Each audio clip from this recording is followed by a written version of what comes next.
Un dibujo que no lo vemos nosotros, lo ve el artista dentro de lo que se conoce como el proceso creador.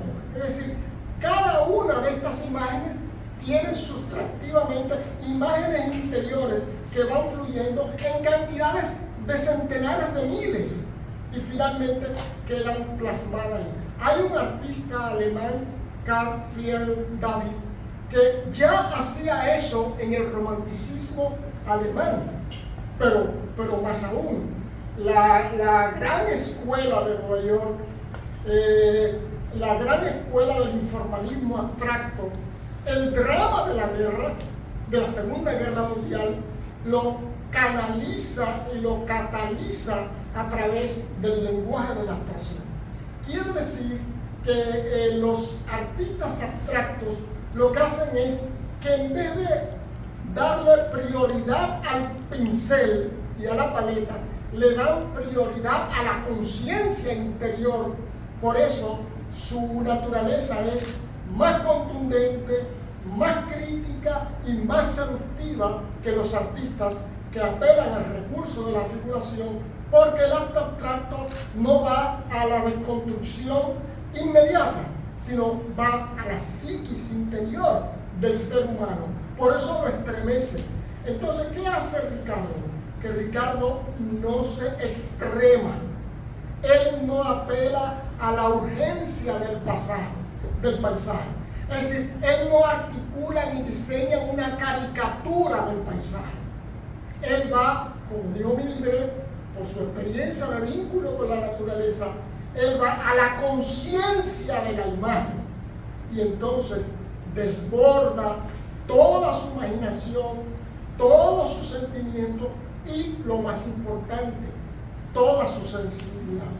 Cuando inicié el diseño curatorial de esta exposición, de tantas reuniones y tantas comunicaciones con Purísima, la teníamos loca, yo la tenía loca, ahí buscando el calendario y todos los detalles. En una nueva visita de Ricardo a mi casa, yo le dije, oye esto, Fidel. Yo le dije, mira Ricardo, tu obra, y yo no sabía que él había trabajado con los japoneses, tu obra tiene estados interiores que provienen de una tradición orientalista que se llama ukiyo-e. El ukiyo-e, que yo lo pude ver ahí en mis ojos en China popular, es esa capacidad que tienen los asiáticos, específicamente chinos y japoneses, de traer el paisaje hacia el papel como una manera de ellos asegurarse, como pasó en el Paleolítico inferior, de que esa naturaleza prevalecerá. Y eso es importantísimo, porque eso era lo que hacían los artistas de las pictografías en las galerías del Paleolítico inferior y el Paleolítico superior. Y yo le dije, ya tú llegaste a un plano de madurez, de temprana madurez, a un muchacho todavía, donde tiene que a los académicos y a los críticos del arte decirle que tú no eres un producto del azar. ¿Por qué le dije eso? Porque anda un grupo de estafadores diciendo que son artistas abstractos y no son capaces de dibujar su propia mano, aún calcándola ellos mismos. Lo que le estoy diciendo a él no es a mí que tú me lo vas a demostrar, es a la historia, a la posteridad, cuando yo no esté, qué sé yo. Entonces él se sorprendió y me dijo, no, David, pero es que yo nunca he presentado una exposición de dibujo. Se retiró, dejé de verlo como 6 meses, quizás 5 meses, y se apareció con esta propuesta. Quiero decirles que aquí estamos, tengo al lado a la mamá del dibujo moderno y contemporáneo de la República Dominicana. Doña Miriam la fundadora de la Bienal del Dibujo y del Museo del Dibujo Contemporáneo, que yo tuve el privilegio de ser director. Nosotros, esto que estamos mirando acá, no lo habíamos visto. Por lo tanto, lo que está haciendo el Centro Mirador con ustedes, estudiantes, profesores, es presentar una propuesta nueva para la historia del arte dominicano. Y se parece un poco, guardando las diferencias, cuando Martí, ese artista que está sentado aquí a la izquierda mía, me presentó su trabajo de producción digital. Y yo le dije, vamos a hacer esa exposición porque lo que usted está haciendo, el país necesita saber que hay un dominicano que, aunque él venía con un rango internacional de altísimo vuelo, pero que hay un dominicano que es capaz de hacer. Esa exposición de Martí fue un antes y un después en los dominios de la técnica del arte dominicano. Entonces yo quiero celebrar con ustedes esta exposición de Ricardo, y qué bueno que nos acompaña el filósofo y crítico de arte Fidel Múnich, un hombre de razonamiento claro, sensible y racional, que pondrá su visión sobre esta magnífica exposición. Muchas gracias.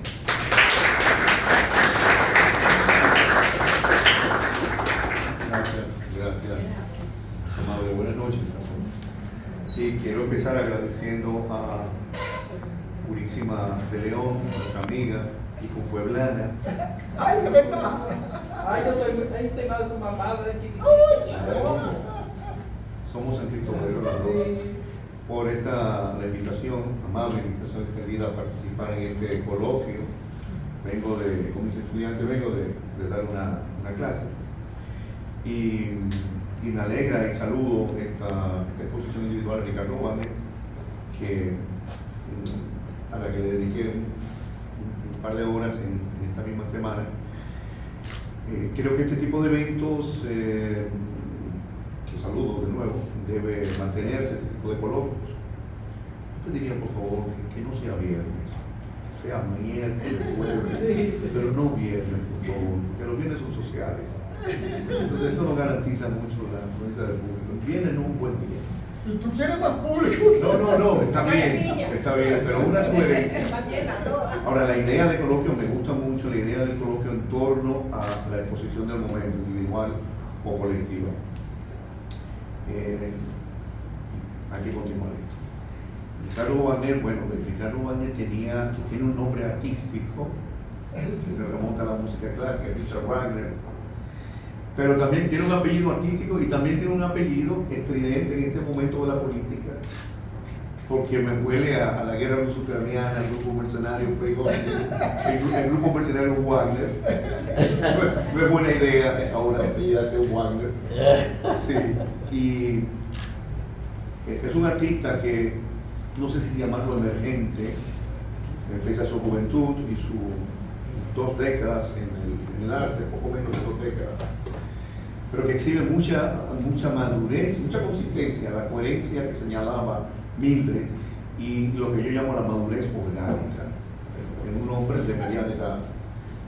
Nace en marzo de 1973, o sea, ha cumplido medio siglo, ¿verdad? Pero medio siglo de productividad, de dedicación, de voto, de consagración, de entrega de voto al arte. Esta exposición, Elementos de Vida, pudo haberse llamado también Elementos de la Naturaleza. Es una celebración de la vida, es una celebración de la naturaleza, por supuesto. Para mí puede tener una lectura en clave ecológica o ecofilosófica, ¿verdad? Yo prefiero verla en otra lectura más entre mística y espiritual, ¿verdad? El tema fundamental es la naturaleza y la relación de la conciencia con la naturaleza. Tenemos en este lado, en esta sala, 29 dibujos. ¿cierto? Sí, sí. En papel de arroz, Papel de arroz. en China y la técnica que explicaste. Más ligero, digamos, pero abstracto también. Y afuera, pienso que en el plato fuerte, como unas 15 o 18, casi 20, casi una veintena de cuadros de diversos formatos. Y que tienen el elemento común, esto me dirijo a los estudiantes ahora, es el abstraccionismo. El arte abstracto, ustedes saben lo que significa esto, ¿no? La importancia y la presencia del arte abstracto como corriente del arte moderno, que ha tenido muchos seguidores y que Ricardo cultiva y asume como una estética. Y no solamente como una estética, sino como una cosmovisión en su lenguaje, como una forma de ver la vida. Decía de los elementos de vida, porque sabemos por la filosofía antigua, los 4 elementos de la naturaleza: agua, aire, tierra, fuego, que están presentes de algún modo acá. Pero no solamente la naturaleza orgánica, la magia, la naturaleza mágica, esa relación del hombre con la naturaleza que se ha vuelto conflictiva, no solamente contradictoria, sino se ha vuelto destructiva. Eso que señalaba Mildred Kanawate, lo que está pasando hoy en el mundo, esa advertencia del cambio climático, el calentamiento global, no es, como dicen los negacionistas, no es un asunto cíclico, es antropogénico. Significa antropogénico el concepto que utiliza hoy el panel intergubernamental de expertos en cambio climático, que es antropogénesis, es causada por el hombre. O sea, lo que está pasando es causado por la intervención del hombre en la naturaleza, por la industrialización, por la búsqueda de riquezas, por el afán de lucro, el capitalismo salvaje, del desarrollo del capitalismo tardío, que hay que decirlo. Todo eso le interesa al artista y nutre, digamos, su imaginario. Pero yo quiero señalar que hay otra lectura posible. Yo la veo más en un sentido estético y filosófico. El cuadro abstracto, igual que el figurativo, es una presencia, como dice Octavio Paz. Un cuadro está no como un fin y no como un medio. Un cuadro, una obra de arte, es una presencia inmanente, pero que tiene una trascendencia. Y es así como debemos verlo. Puedo leerlo en clave de advertencia y denuncia, pero puedo leerlo en otra clave más espiritual. El cuadro abstracto no tiene que representar nada. El objeto de algún modo está presente. Pensamos que la abstracción, el arte abstracto, que no representa nada, que no es un bodegón, que no es una escena de casa, no es una pintura, no es un autorretrato, no es paisaje, elimina y suprime al objeto. No, el objeto está presente, es la materia, está presente, pero los estados de la conciencia, como señalaba Billy, es la conciencia de Ricardo Wagner el que está visionando, la que está visionando todo esto, y lo que sale en estos cuadros de tremenda fuerza, con tonos violetas, con esos fuertes azules, esos verdes, que parece el momento en que Dios está creando el mundo, porque habla del origen de la naturaleza, habla del origen del mundo, de la evolución, plantea mucha discusión también. Tú puedes pensar que todas esas fuerzas es el momento de la creación, o el Big Bang, cualquier cosa te puede suponer, son los mares tempestuosos, son los vientos, las borrascas, son los huracanes, los vientos huracanados, o sea, toda esa naturaleza en movimiento que está ahí, que es una presencia, y que nosotros hemos vuelto la hemos convertido en un objeto de explotación, de sobreexplotación.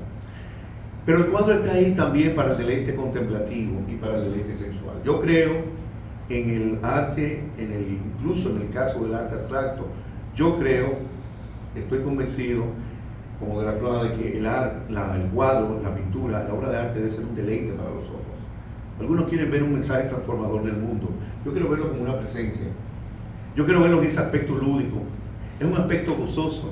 Es un deleite contemplativo, místico por un lado, pero también sensual y hasta erótico, podemos, en algún caso. Solo que aquí se nos está hablando de un cosmos, de su origen, de su evolución, de su desarrollo y de una conciencia que está del otro lado del artista, continuamente viendo ese cosmos, cómo se mueve, cómo evoluciona, cómo cambia. Todos esos colores de algún modo están hablando de esa sustancia mutante de la naturaleza. Paul Klee, citado por Pedro Mill en Fundamentos de Teoría y Crítica del Arte, Paul Klee, el gran artista abstracto, decía en su diario de 1915, hace más de un siglo, que mientras más horrible se vuelve el mundo, más abstracto se hace el arte. Que en una época de paz solo genera un arte realista.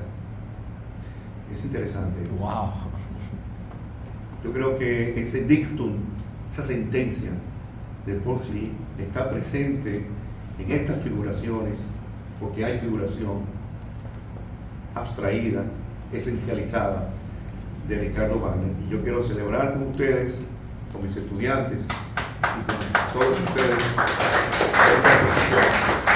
de un artista que conocí la primera vez en aquella exposición de Horizontes Infinitos, debí citarlo al principio, en el Palacio de las Telecomunicaciones, se llama, o Centro Cultural de las Telecomunicaciones, Nindotel, y que desde entonces ha seguido creando, en silencio, en soledad, sin estridencias, sin alaracas, sin aspaviento, pero con una firme determinación y con un claro compromiso con la obra, consigo mismo y con la sociedad. Muchas gracias.